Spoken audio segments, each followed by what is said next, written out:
बिस्मिल्लाहिर्रहमानिर्रहीम अस्सलामुअलैकुम। Chapter number 17 की example number 22। In a certain community a random sample of 50 men and another sample of 50 women over 21 years of age were asked about their educational background, classified as junior high, senior high or college. The results are, results हमारे पास given है। Junior high, senior high और college, इसमें हमारे पास mail में है 30, 25, 12, female में है 23, 20 and 7। Test whether the two samples are homogeneous, यानी यहाँ पे हमें H0 गिवन है यहाँ से लेकर यहाँ तक। In respect of educational levels let alpha which is equal to 0.05, यानी लेवल ऑफ सिग्निफिकेंस हमें गिवन है 0.05। अब हम आते हैं इसके सॉल्यूशन की तरफ। First step is H0, the two samples are homogeneous, जो हमारे पास क्वेश्चन में गिवन था। H1 वो H0 का अल्टरनेटिव होता है, उसमें हम लिखेंगे the two samples are not homogeneous. Second step is level of significance, तो इस एग्जाम्पल में हमारे पास लेवल ऑफ सिग्निफिकेंस गिवन है 0.05। Third step is test statistics, तो इसमें हम लिखेंगे काई स्क्वायर नीचे CAL, यानी कि chi square calculated which is equal to n square over AB summation i से 1 n तक AI का square over CI minus A का स्क्वायर ओवर n। नीचे मैंने लिखा है D.F मीन के डिग्री ऑफ फ्रीडम, जो बराबर होता है n-1 के, और हम डिग्री ऑफ फ्रीडम जो है उसको न्यू से डिनोट करते हैं। फोर्थ स्टेप है calculation, we calculate the value of chi square. तो टेबल हमारे पास गिवन था, लेकिन वैल्यूज़ टोटल हमने खुद की हैं। हमारे पास यहाँ तक टेबल गिवन था, बाकी ये जो मैंने टोटल का कॉलम बनाया और ये मेरे पास जो टोटल का कॉलम बनाया है ये मैंने खुद बनाया है। अब जो मेरे पास मेल की वैल्यूज़ थी, इधर मैंने उसको AI का नाम दिया है और सामने मैंने इसको कैपिटल A का नाम दिया। इसी तरह जो फीमेल की वैल्यूज़ थी, इधर मैंने उसको BI का नाम दिया और इधर मैंने उसको B का नाम दिया है। और जो मेरे पास टोटल इधर था उसको मैंने CI का नाम दिया है, और क्योंकि ये मेरे पास जो कंबाइंड टोटल है उसको मैंने N का नाम दिया। अब मैं इसको ऐड कर रहा हूँ, इन वैल्यूज़ को मैंने ऐड किया तो मेरे पास A की वैल्यू बन गई 50, इधर से मैंने फीमेल की वैल्यूज़ को ऐड किया तो मेरे पास B की वैल्यू बन गई 50।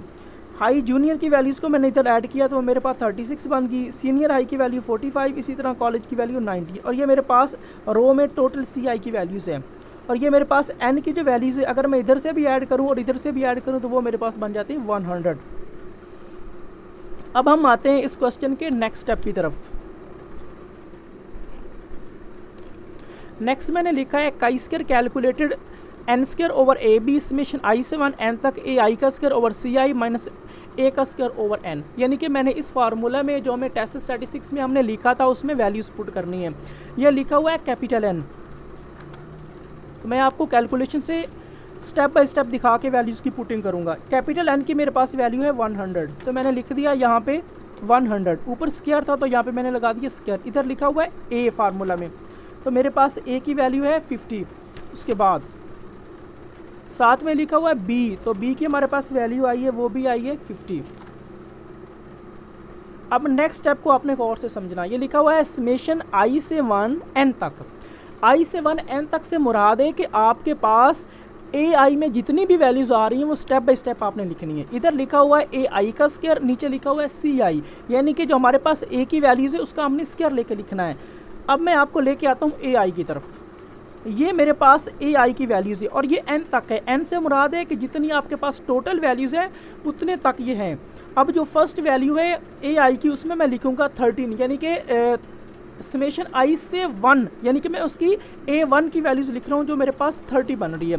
तो मैंने ऊपर लिख दिया AI की जगह उसकी वैल्यू 30, नीचे मेरे पास CI है, और इधर से आपने गौर करना है मेरे पास CI की फ़र्स्ट वैल्यू क्या है, वो है 36, तो मैंने उसके नीचे लिख दिया 36। इसी तरह समेशन i स्क्वायर, यानी पहले मैंने I1 पुट किया था, A1 की वैल्यूज़ लिखी थी, अब मैं इसमें 2 पुट कर रहा हूँ, तो मेरे पास A2 की वैल्यू बन गई 25, तो मैंने उसकी वैल्यू को लिख दिया 25। ऊपर स्क्वायर था तो यहाँ पे मैंने लगा दिया स्क्वायर, नीचे CI है, तो CI की जो सेकंड वैल्यू है वो मेरे पास बन रही है 45, तो मैंने उसको लिख दिया सेकंड वैल्यूज़ को 45 प्लस। अब हमारे पास ये n तक है, यानी कि टोटल वैल्यूज़ तक है। तो हमने चेक करना है कि ए आई की हमारे पास नेक्स्ट वैल्यू कौन सी है।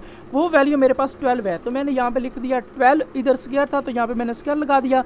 नीचे सी आई, तो सी आई की जो नेक्स्ट वैल्यू लास्ट है वो क्या है, वो 19 है, तो मैंने उसकी वैल्यू को लिख दिया 19। अब नेक्स्ट कॉलम में फिर बना हुआ माइनस, फिर ए स्क्वायर। अब ए स्क्वायर की हमने वैल्यूज़ चेक करनी, मेरे पास ए की वैल्यूज़ गिवन है वो है 50, तो मैंने यहाँ पे लिख दिया 50, इधर स्क्वायर था तो यहाँ पे मैंने स्क्वायर लगा दिया। नीचे मेरे पास कैपिटल एन है, उसकी वैल्यूज़ हम चेक करते हैं। तो कैपिटल एन की हमारे पास वैल्यू आ रही 100, तो हमने उसकी वैल्यूज़ लिख दी यहाँ पे 100। अब देखिएगा, अगर आप 100 का स्क्वायर लेंगे तो वो बन जाएगा 10,000, अगर आप 50 को 50 से मल्टीप्लाई करेंगे तो वो बन जाएगा 2500। अब 13 का स्क्वायर 169, नीचे 36 सेम, प्लस 25 का स्क्वायर 625, नीचे मेरे पास 45, प्लस 12 का स्क्वायर 144 और नीचे मेरे पास 19 सेम, फिर माइनस, फिर 50 का स्क्वायर जो मेरे पास है 2500, नीचे मेरे पास ओनली 100। अब 10,000 divided by 2500 which is equal to 4। अब 169 divided by 36 which is equal to 4.69, plus फिर 625 divided by 45 which is equal to 13.89, plus 144 divided by 19 which is equal to 7.58, फिर माइनस, फिर 2500 divided by 100 which is equal to 25।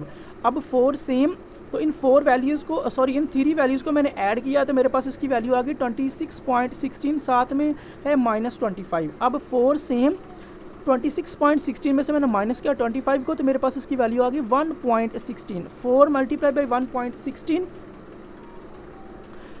1.16, तो मेरे पास इसकी value बन गई 4.64। ये मेरे पास काई स्क्वायर कैलकुलेटर की वैल्यू आ गई है। अब 5 स्टेप है क्रिटिकल रीजन। तो क्रिटिकल रीजन में हम लिखेंगे काई स्क्वायर, नीचे से ये यानी कि काई स्क्वायर कैलकुलेटर ग्रेटर है काई स्क्वायर अल्फा इंटू न्यू। अब chi square calculator same, greater का साइन भी same, chi square same, alpha. Alpha से मुराद है आपकी लेवल ऑफ सिग्निफिकेंस की वैल्यू जो मेरे पास है 0.05, ये लिखा हुआ न्यू। न्यू से मुराद है आपका डिग्री ऑफ फ्रीडम। न्यू बराबर होता है n-1 के। n की मेरे पास वैल्यूज़ है 3, यानी आप चेक कीजिएगा तो आपके पास उसकी रो में और कॉलम्स में 3 वैल्यूज़ बन रही, वो मैंने 3 लिख दिया, साथ में -1, 3 में से 1 बाकी 2, तो न्यू की जगह उसकी वैल्यू मैंने लिख दी 2। अब काई स्क्वायर कैलकुलेटर की मेरे पास वैल्यू 4.64 है और ये लिखा हुआ काई स्क्वायर। इस काई स्क्वायर से मुराद है हमने काई स्क्वायर के टेबल में जाना है और 0.05 को 2 के टेबल में हमने चेक करना है। अब हम आते हैं बुक की तरफ और काई स्क्वायर के टेबल में इसकी वैल्यू चेक करेंगे। 0.05 को 2 के कॉलम में चेक करेंगे। यह है मेरे पास 0.05 और ये लिखा हुआ 2, तो उसकी इसमें वैल्यू बन रही 5.99, तो मैंने उसकी वैल्यू लिख दी 5.99। 6 स्टेप है कंक्लूजन। कंक्लूजन इस स्टेप के ऊपर डिपेंड करता है। अगर आपकी काई स्क्वायर कैलकुलेटर की वैल्यू बड़ी आ रही हो, साथ वाली जो वैल्यू है वो छोटी आ रही हो, तो उसका मतलब होता है वी रिजेक्ट एच नॉट।